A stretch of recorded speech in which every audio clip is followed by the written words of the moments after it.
उनको मिलने आए थे, लेकिन अच्छा लगा कि बातें काम की भी हो गई बहुत कुछ। और अब जब इलेक्शन का टाइम है तो ज़रूरी है कि हम अभी से ही प्रेपरेशंस वगैरह सब करें और किसी भी चीज़ में हम पीछे नहीं रहें।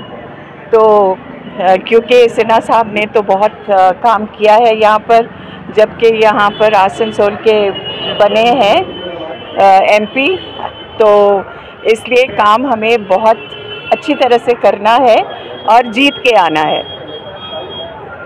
यहाँ पे मेयर साहब ने क्या क्या बोला, क्या काम के लिए किस किस जगह पे और भी करना था या करना है?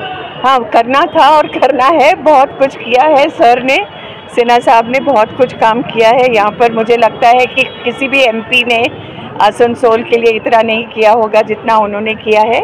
हाँ, लेकिन आगे जब आएंगे, जीत के जब आएंगे तो और काम होगा, और किसी भी चीज़ में पीछे रहने वालों में से वो नहीं है, और मुझे उम्मीद है বিষয় অনেক দিন মানে ভাবির সাথে আমাদের মানে নিজের বাড়ির লোক যেমন ঠিক সেরকম আমাদের রিলেশনশিপ হয়ে গেছে।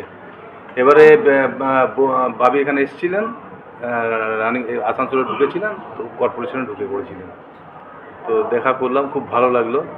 এবং যেহেতু দাদা এমপি নির্বাচন আবার দাঁড়িয়েছেন, তো ভোটের নিয়েও কথাবার্তা হলো, এবং আমরা যে সবসময় আছি এবং সাথে থাকবো। দাদাকে যে কোনো উপায়ে জেতাতে হবে আমাদেরকে, এবং এলাকায় যেভাবে উন্নয়ন করেছে এই 1.5 বছর 15 বছরে প্রচুর টাকার কাজ করেছেন, এবং এত ভালো মনের মানুষ একজন যে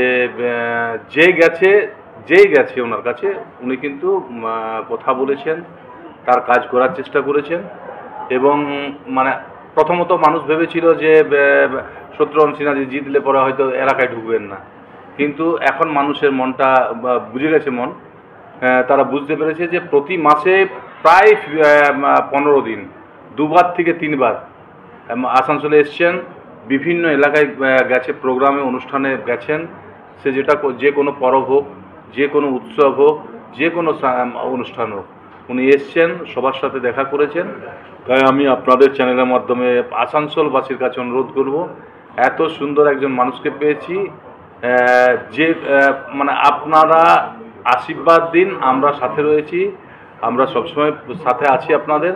তা দাদাকে জেতান, এবং আসানসোলের আগামী দিনে যে উন্নয়নগুলো দাঁড়িয়ে আছে সেগুলো যাতে করাতে পারি আমরা।